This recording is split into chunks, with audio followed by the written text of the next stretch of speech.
அதிமுக ஆட்சிக்கு வந்தால் அரிசி குடும்ப அட்டைதாரர்களுக்கு ஃப்ரிட்ஜ் இலவசமாக வழங்கப்படும் என்பன உள்ளிட்ட கவர்ச்சி வாக்குறுதிகளை அக்கட்சியின் பொதுச் செயலாளர் எடப்பாடி பழனிசாமி அள்ளி வீசியுள்ளார். சென்னை ராயப்பேட்டையில் உள்ள அதிமுக தலைமை அலுவலகத்தில் செய்தியாளர்களை சந்தித்த எடப்பாடி பழனிசாமி 2026ஆம் ஆண்டு சட்டமன்ற தேர்தலுக்கான வாக்குறுதிகளை அறிவித்தார். வரி சுமை மற்றும் விலைவாசி ஏற்றத்தை சமாளிக்க ஒவ்வொரு குடும்பத்திற்கும் 10,000 ரூபாய் சிறப்பு உதவித்தொகை வழங்கப்படும். குலவிளக்கு திட்டத்தின் மூலம் குடும்ப அட்டைதாரர்களுக்கு மாதம் 2,000 ரூபாய் வழங்கப்படும். மகளிரை போல ஆண்களுக்கும் கட்டணமில்லா பேருந்து பயண திட்டம் செயல்படுத்தப்படும் என தேர்தல் அறிக்கையில் கூறப்பட்டுள்ளது. வீடு இல்லாத ஏழைகளுக்கு அம்மா இல்லம் திட்டம் மூலம் வீடுகள் கட்டி விலையில்லாமல் வழங்கப்படும். 100 நாட்கள் வேலைவாய்ப்பு திட்டம் 150 நாட்களாக உயர்த்தப்படும். வேலைக்கு செல்லும் மகளிருக்கும் 25,000 மானியத்துடன் 5 லட்சம் மகளிருக்கு இருசக்கர வாகனங்கள் வழங்கப்படும். சமூக ஓய்வூதிய திட்டத்தின் கீழ் வழங்கப்பட்டு வரும் மாதாந்திர ஓய்வூதியம் 2,000 ரூபாயாக உயர்த்தி வழங்கப்படும் எனவும் கூறப்பட்டுள்ளது.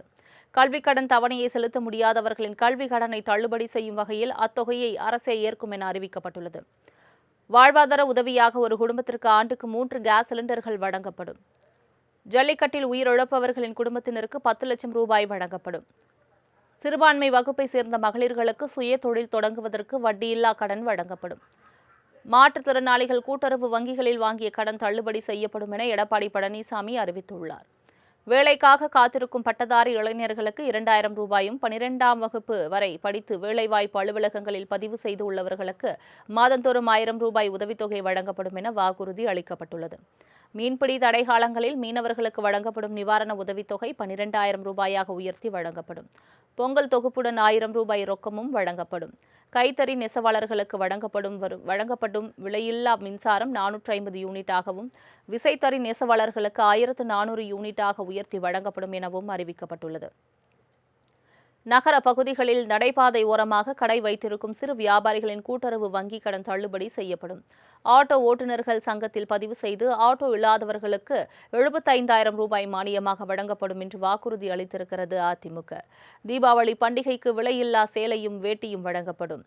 அரிசி குடும்ப அட்டைதாரர்களுக்கு ஃப்ரிட்ஜ் விலையில்லாமல் வழங்கப்படும் எனவும், குடும்ப அட்டைதாரர்களுக்கு 1 கிலோ பருப்பு, 1 லிட்டர் சமையல் எண்ணெய் விலையில்லாமல் வழங்கப்படும் எனவும் இபிஎஸ் அறிவித்துள்ளார். இதேபோல் மாநில அரசுகளுக்கு உரிய நிதி நிர்வாக பகிர்வை மத்திய அரசு வழங்க வேண்டும். மாறிவரும் சூழ்நிலைகளுக்கேற்ப நிதி பகிர்வு முறையில் கூடுதல் நிதி பகிர்வை மாநிலங்களுக்கு வழங்க வேண்டும். தமிழ்நாட்டின் நிதி பகிர்வு குறையாமல் பெறுவதை வலியுறுத்துவோம் என உறுதி அளிக்கப்பட்டுள்ளது. தொகுதிகள் மறுசீரமைப்பில் தமிழ்நாட்டிற்கான தற்போதுள்ள விகிதாச்சார பிரதிநிதித்துவம் குறைந்து விடாமல் இருக்க தொடர்ந்து வலியுறுத்துவோம் என தெரிவித்துள்ளார்.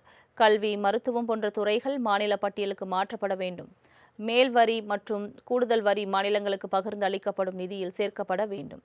பொதுமக்களிடமிருந்து பெறப்படும் மனுக்கள் மீதான முடிவுகள் நேரடியாக அறிந்து கொள்ள ஏதுவாக இணையதளம் மேம்படுத்தப்படும் என தெரிவிக்கப்பட்டுள்ளது. மக்கள் வரி பணத்தை சுரண்டி ஊழல் செய்த அலுவலர்கள் மற்றும் அமைச்சர்கள் மீது கடுமையான நடவடிக்கை எடுக்கப்படும். நெல்லுக்கு வழங்கப்பட்டு வரும் ஆதார விலை குவிண்டால் ஒன்றுக்கு 3,500 ரூபாய் என விலை நிர்ணயம் செய்ய நடவடிக்கை எடுக்கப்படும். கரும்பு டன் ஒன்றுக்கு 4,500 ரூபாய் என லாபகரமான நியாய விலை நிர்ணயம் செய்ய நடவடிக்கை எடுக்கப்படும் என உறுதி அளிக்கப்பட்டுள்ளது. விவசாய உற்பத்தியாளர் குழுக்களின் உற்பத்தி பொருட்களுக்கு குறைந்தபட்சம் 5 ஆண்டுகளுக்கு சரக்கு மற்றும் சேவை வரியிலிருந்து விலக்கு பெற நடவடிக்கை எடுக்கப்படும். சிறு குறு விவசாயிகளுக்கு இடுபொருட்கள் வாங்க ஆண்டுக்கு ஹெக்டேர் ஒன்றிற்கு 15,000 ரூபாய் வரை வழங்கப்படும். விவசாயிகள் பெற்றுள்ள வேளாண்மை பயிர்கடன் தள்ளுபடி செய்வதற்கு நடவடிக்கை எடுக்கப்படும் என வாக்குறுதி அளித்துள்ளார். வேளாண் வணிக பயிர்களுக்கான காப்பீட்டுத் தொகையில் 2% காப்பீட்டுத் தொகையை மட்டும் விவசாயிகள் செலுத்த நடவடிக்கை எடுக்கப்படும். வேளாண் விளை பொருட்களை பாதுகாத்திட சேமிப்பு கிடங்குகள், உலர் இயந்திரங்கள், குளிர்பாதன வசதிகள் ஏற்படுத்தி தரப்படும். வேளாண் பல்கலைக்கழகத்திற்கு ஆராய்ச்சி பணிகளுக்கு கூடுதல் நிதி ஒதுக்கப்படும். நிலமற்ற விவசாய கூலி தொழிலாளர்களை கணக்கெடுப்பு நடத்தி வாழ்வாதார பாதுகாப்பு அளிக்க சிறப்பு நடவடிக்கை எடுக்கப்படும். ட்ரோன் மூலம் மருந்து தெளிப்பதற்கு ஏதுவாக கூட்டுறவு வங்கிகள் மூலம் ட்ரோன் வசதிகள் கிடைக்க நடவடிக்கை எடுக்கப்படும் என எடப்பாடி பழனிசாமி உறுதி அளித்துள்ளார்.